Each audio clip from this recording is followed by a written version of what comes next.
तो नमस्कार प्यारे मित्रों, बहुत बहुत स्वागत है आप सभी का हमारे YouTube चैनल पे। दोस्तों आज के इस पर बात करेंगे class 12th geography question paper की। दोस्तों आप सभी जो परीक्षाएं ली गई 28 मार्च का ये क्वेश्चन पेपर है और आज हम लोग मिलाने का प्रयास करेंगे आप सभी ने ज्योग्राफी यानी कि भूगोल में कितना सही टिक मार्क आया या फिर कितना गलत टिक मार्क आया। ठीक है, तो फटाफट हम लोग मिलाने का प्रयास करते। चलिए देखेंगे आज का पहला प्रश्न की यहाँ पे जो क्वेश्चन आपसे पूछा गया था दोस्तों कि ग्रिथरिक टेलर द्वारा कौन सी विचारधारा दी गई थी। दोस्तों तो ग्रिथरिक टेलर द्वारा जो दिया गया था वो नवनिश्चयवाद दिया गया था। ऑप्शन यहाँ पे 3 दिखाई दे रहा है, वो आप सभी का सही से उत्तर होता है दोस्तों, यानी कि 1 का ऑप्शन 3 राइट आंसर होगा। ठीक है, चलिए अगला प्रश्न।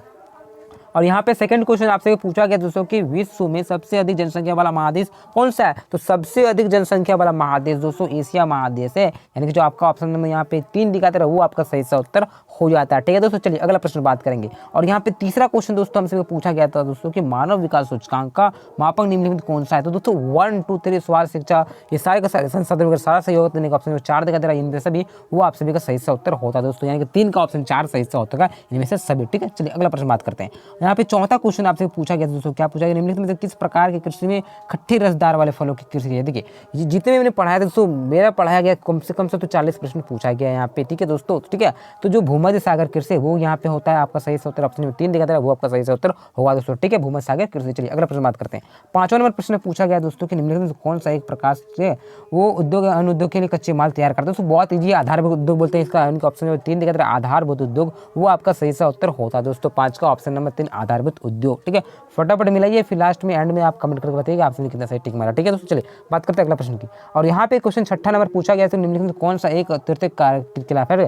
देखिए तीर्थक क्षेत्र जो कि सेवा क्षेत्र के नाम से जानते हैं। ठीक है, तो व्यापार आपका तीर्थक में आता है, यानी कि जो ऑप्शन नंबर 2 दिखाई दे रहा है आपसे वो आपका सही से उत्तर है दोस्तों। ठीक है, तो 6 का ऑप्शन 2 सही से उत्तर होगा। ठीक है, अगला प्रश्न बात करते हैं। 7वां प्रश्न पूछा गया कि किस देश में रेल मार्गों के जाल का ठीक है घनत्व पाया जाता है। तो ये जो आपका सही से उत्तर दोस्तों आपका संयुक्त राज्य अमेरिका होगा, यानी कि 7 का जो ऑप्शन 2 दिखाई दे रहा है 20 संयुक्त राज्य अमेरिका वो आपका सही सा उत्तर होता है दोस्तों। ठीक है, चलिए बात करते हैं अगला प्रश्न की।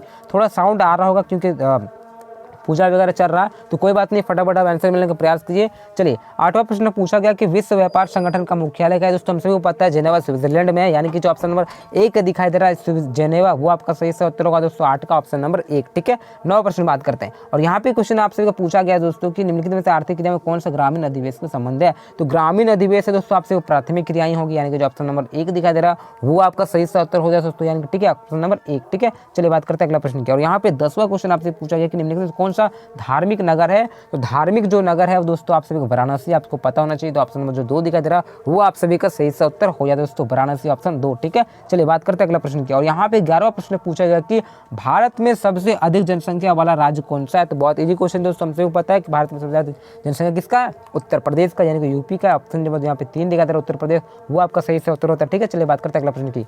और यहाँ पे 12वां प्रश्न आपसे पूछा कि भारत में नगर जनसंख्या प्रतिशत है। तो भारत में नगर जनसंख्या प्रतिशत 31.2%, यानी कि 31 आपका ऑप्शन है, ये आपका सही से उत्तर हो दोस्तों। 31% आपका सही से उत्तर हो जाता है ऑप्शन नंबर 1। ठीक है दोस्तों, चलिए बात करते हैं अगला प्रश्न की। और यहाँ पे आप सभी का 13वां जो प्रश्न पूछा गया दोस्तों कि प्रवास के वे कारक जो विभिन्न स्थानों के लोग को आकर्षित करते हैं, जो आकर्षित करते हैं दोस्तों यहाँ पे, यानी कि अच्छा कारक होगा, यानी कि अपकर्ष कारक। ऑप्शन नंबर जो 3 दिखाई दे रहा है वो आपका सही से उत्तर होगा दोस्तों, यानी कि 13 का जो ऑप्शन 3 दिखाई दे रहा है अपकर्ष कारक वो आपका सही से उत्तर हो जाता है दोस्तों। ठीक है, चलिए बात करते हैं अगला प्रश्न की। और यहाँ पे 14वां प्रश्न पूछा गया वर्ष 2011 में भारत में राज्य की स्तरीय साक्षरता दर उच्चतम रही है। तो वो केरल की अच्छा रहा है। किस राज्य की अच्छा रहा है दोस्तों, केरल की अच्छा रही है। ठीक है, तो ऑप्शन नंबर 3 दिखाई दे रहा है वो आपका सही से उत्तर हो जाता है। ठीक है, 2011 के अनुसार सबसे अच्छा राज्य साक्षरता दर में बाहर करो तो वो आपका केरल हो जाएगा, ऑप्शन 3 सही से उत्तर हो जाएगा। ठीक है, बात करते हैं अगला प्रश्न की। चलिए 14वां प्रश्न। यहाँ पे क्वेश्चन पूछा गया कि भारत का सबसे बड़ा नगर है। तो भारत का सबसे बड़ा नगर मुंबई है दोस्तों, तो ऑप्शन नंबर 3 दिखाई दे रहा है वो आप सभी का सही से उत्तर हो दोस्तों। ठीक है, 15 का ऑप्शन नंबर 3 मुंबई सही से उत्तर होगा। फटाफट मिलाते रहिए। चलिए जिस भी छात्र का ये कॉपी है बहुत ही अच्छा टिक मारे हैं वो। ठीक है, और यहाँ पे एक गलती किए हैं, तो आपका ये प्रश्न क्या है पूछा जा रहा है कि भारत में हरित क्रांति की शुरुआत हुई। देखिए ये आप सभी का 1950 के दशक में प्रारंभ हुआ था, यानी कि जो ऑप्शन नंबर 1 दिखाई दे रहा 1950 के दशक वो आपका सही सा उत्तर हो जाता है दोस्तों। ठीक है, 16 का ऑप्शन नंबर 1। बात करें 17वां प्रश्न की। और यहाँ पे क्वेश्चन पूछा गया 17 नंबर की निम्नलिखित में से कौन सा रोपण फसल का उदाहरण नहीं है? तो मक्का आपका सही सा उत्तर होगा दोस्तों, वो आपका ऑप्शन नंबर 4 सही सा उत्तर होता है दोस्तों, 17 का ऑप्शन नंबर 4। ठीक है, बात करते हैं अगला प्रश्न की। और यहाँ पे 28वां प्रश्न पूछा गया हमारा कि भारत की 2 अत्यधिक महत्वपूर्ण जो प्रदूषित नदियाँ वो नदियाँ बतानी है। तो सबसे पहले मैं बात करूँ मैं तो गंगा नदी और यमुना नदी होगी, जो कि बहुत ही प्रदूषित नदी है और हमारा राष्ट्रीय नदी है, फिर भी ये बहुत ही गंदा नदी है। ठीक है, तो ऑप्शन नंबर 3 दिखा दे रहा है गंगा यमुना, वो आपका सही से उत्तर होगा दोस्तों, 18 का ऑप्शन नंबर 3। ठीक है, चलिए बात करते हैं अगला प्रश्न की। और यहाँ पे 19वां प्रश्न पूछा गया आप सभी का कि हल्दिया तेल शोधन कारखाना अवस्थित है। देखिए ये जो है दोस्तों पश्चिम बंगाल में है। ठीक है, तो आपका ऑप्शन जो 2 दिखाई दे रहा है वो आपका सही से उत्तर है दोस्तों, 19 का जो ऑप्शन 2 दिखाई दे रहा है पश्चिम बंगाल, वो आपका करेक्ट आंसर होता है दोस्तों। ठीक है, बात करेंगे 20वां प्रश्न की।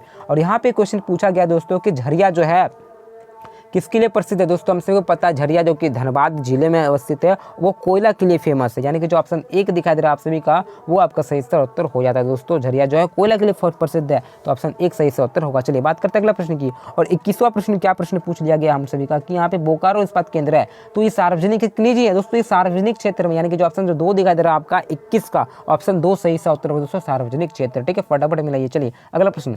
और यहाँ पे क्वेश्चन क्या पूछा गया 22वां नंबर प्रश्न की निम्नलिखित में किस शहर को भारत का मैनचेस्टर कहा जाता है? तो भारत का जो मैनचेस्टर कहा जाता है वो अहमदाबाद को कहा जाता है, जो कि गुजरात राज्य में अवस्थित है, तो ऑप्शन नंबर 2 दिखाई दे रहा है आप सभी का अहमदाबाद, वो आपका सही से उत्तर होता है। ठीक है, चलिए बात करते हैं अगला प्रश्न की। और यहाँ पे जो 23वां प्रश्न आपसे पूछा गया दोस्तों कि भारत का सबसे लंबा राष्ट्रीय राजमार्ग क्या है? तो सबसे अगर लंबा राष्ट्रीय मार्ग की बात करूँ तो NH44 होगा, यानी कि आपका ऑप्शन जो 2 दिखाई दे रहा सही से उत्तर होता है दोस्तों, 23 का ऑप्शन 2 आपका सही से उत्तर हो जाएगा। ठीक है, चलिए बात करते हैं अगला प्रश्न की। और यहाँ पे 24वां प्रश्न पूछा गया कि उत्तर से दक्षिण गलियारा जोड़ता है। दोस्तों ये जो जोड़ता है श्रीनगर को कन्याकुमारी से, यानी कि जो ऑप्शन नंबर 3 दिखाई दे रहा है आपका वो सही से उत्तर होता है दोस्तों, श्रीनगर से कन्याकुमारी। ठीक है, तो आपका जो ऑप्शन 3 दिखाई दे रहा है आपका सही से उत्तर होगा दोस्तों। ठीक है, चलिए बात करते हैं अगला प्रश्न की। चलिए 25वां प्रश्न देखते हैं।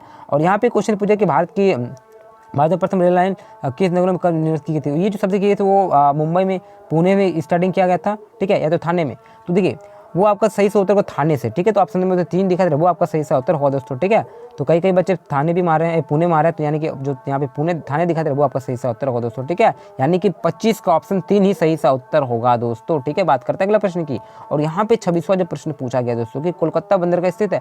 कोलकाता जो बंदरगाह है दोस्तों आप सभी को पता है, कोलकाता कहाँ है? पश्चिम बंगाल में, तो पश्चिम बंगाल ऑप्शन जो 2 दिखा दे रहा है वो आपका सही से उत्तर हो जाएगा। ठीक है, ऑप्शन नंबर 2। चलिए अगला बात करते हैं प्रश्न की। और यहाँ पे 27वां प्रश्न आप सभी को पूछा गया है कि धारा वाली बस्तियाँ कहाँ अवस्थित है? तो ये जो बस्तियाँ वो मुंबई में अवस्थित है, यानी कि जो ऑप्शन 1 दिखाई दे रहा है 27 का 1 वो आपका सही से उत्तर था मुंबई। ठीक है, बात करते हैं अगला प्रश्न की। और यहाँ पे 28वां प्रश्न पूछा गया दोस्तों कि निम्नलिखित में कौन सा अम्ल वर्षा का कारण है? तो ये आप सभी का वायु प्रदूषण होता है, यानी कि जो ऑप्शन नंबर 4 दिखाई दे रहा है वो आपका सही से उत्तर हो जाता है। अगला प्रश्न बात करेंगे। और यहाँ पे 29वां प्रश्न क्या पूछा गया है आप सभी का कि जियोग्राफिया जर्नलिस्ट के लेखक कौन है? तो इसके जो लेखक है मैंने पढ़ाया था आप सभी को, वो ग्रेनियस है, यानी कि ऑप्शन जो 2 दिखाई दे रहा है वो आपका सही से उत्तर है दोस्तों। ठीक है, क्या ऑप्शन नंबर 2 होगा दोस्तों। ठीक है, ऑप्शन नंबर 2। चलिए बात करते हैं अगला प्रश्न की, 30वां प्रश्न की। और 30वां यहाँ पे प्रश्न पूछा गया निम्नलिखित जनसंख्या वितरण को प्रभावित करने वाला कारक कौन सा है? तो जनसंख्या को जो प्रभावित करते हैं वो आप सभी का जलवायु होगा, मिट्टी होगा, जल की उपलब्धता होगी, ये सभी के सभी होंगे, यानी कि जो ऑप्शन 4 दिखाई दे रहा इनमें से सभी वो आपका सही से उत्तर है दोस्तों। ठीक है, 30 का ऑप्शन नंबर 4। चलिए बात करते हैं अगला प्रश्न की। और 21वां प्रश्न पूछा गया कि विश्व में किस देश में न्यूनतम लिंग अनुपात है? तो सबसे कम किसका दोस्तों? सऊदी अरबिया का, यानी कि ऑप्शन नंबर जो यहाँ पे 3 दिखाई दे रहा है आप सभी का सही से उत्तर हो जाता है दोस्तों, 31 का ऑप्शन 3। बात करते हैं 32वां प्रश्न की। यहाँ पे क्वेश्चन क्या पूछा गया कि पर्वतीय प्रदेशों में किस प्रतिरूप के ठीक है अधिवास पाए जाते हैं? तो ये दोस्तों आप सभी को बात करें आंसर की तो वो आपका सीढ़ी नुमा हो जाएगा दोस्तों, ऑप्शन नंबर 2 ही सही से उत्तर होगा दोस्तों। क्या? सीढ़ी नुमा, ऑप्शन 2। जो भी छात्र छात्राएं आपका सही से उत्तर होगा दोस्तों। चलिए बात करते हैं 33वां प्रश्न, बस थोड़ा ही प्रश्न बचा है, 2 ही प्रश्न। 33वां प्रश्न पूछा कि बुशमैन प्रजाति समूह ठीक है कहाँ पाए जाते हैं? तो ये अफ्रीका में पाए जाते हैं दोस्तों, दक्षिणी अफ्रीका में, यानी कि ऑप्शन नंबर यहाँ पे जो बात करते हैं 2 वो आपका सही से उत्तर होगा दोस्तों। 33 का ऑप्शन जो 2 दिखा दे रहा अफ्रीका वो आपका सही से उत्तर होता है। ठीक है, तो इसी प्रकार से वीडियो अच्छा है तो लाइक करें, मित्रों से शेयर करें और सबको पता चल जाना चाहिए कि आप सभी कितने कितने टिक मारा था। बहुत अच्छे, ठीक है। चलिए प्रश्न बहुत अच्छा आया था। नेक्स्ट क्वेश्चन पूछा रहा है, इजी क्वेश्चन पूछा रहा है कि दामोदर घाटी परियोजना किसमें कहाँ स्थित है? तो वो सभी को पता है दोस्तों, झारखंड राज्य में स्थित है। जो दिखा रहा है वो आपका सही से होता है, जो 34 का ऑप्शन 2 झारखंड। बात करेंगे आज का अंतिम प्रश्न 35वां प्रश्न की। यहाँ पे जो प्रश्न पूछा गया है कि बिटुमिन किस खनिज का प्रकार है? दोस्तों बहुत इजी क्वेश्चन है, तो इसको सभी को पता होना चाहिए। कोयला का है, तो ऑप्शन जो 3 दिखा रहा है वो आपका सही से होता है। ठीक है, तो आई होप आप सभी ने 35 मुझे लगता है कि 35 में 30 तो बहुत अच्छे तरह से मारे होंगे। एक आध ऐसे प्रश्न जो आपने गलती किया होगा, ठीक है, आपको पता होगा फिर भी गलती कर दिए होंगे, तो ऐसा हो सकता है। लेकिन मुझे आशा है कि आप सभी ने बहुत अच्छा प्रदर्शन किया है, ठीक है, तो रिजल्ट भी बहुत अच्छा आएगा। इसी प्रकार से दोस्तों जो आपका अंतिम परीक्षा बचता है, जो पॉलिटिकल साइंस का उसका तैयारी बहुत ही बेहतरीन ढंग से उसके लिए आप क्या करें, चैनल को सब्सक्राइब कर लें जो बच्चे अभी तक नहीं किए हैं, और जो कर लिए हैं उसके लिए तो बहुत अच्छा, बस प्यारे प्यारे कमेंट करें कि मैं किस प्रकार से वीडियो लाऊं।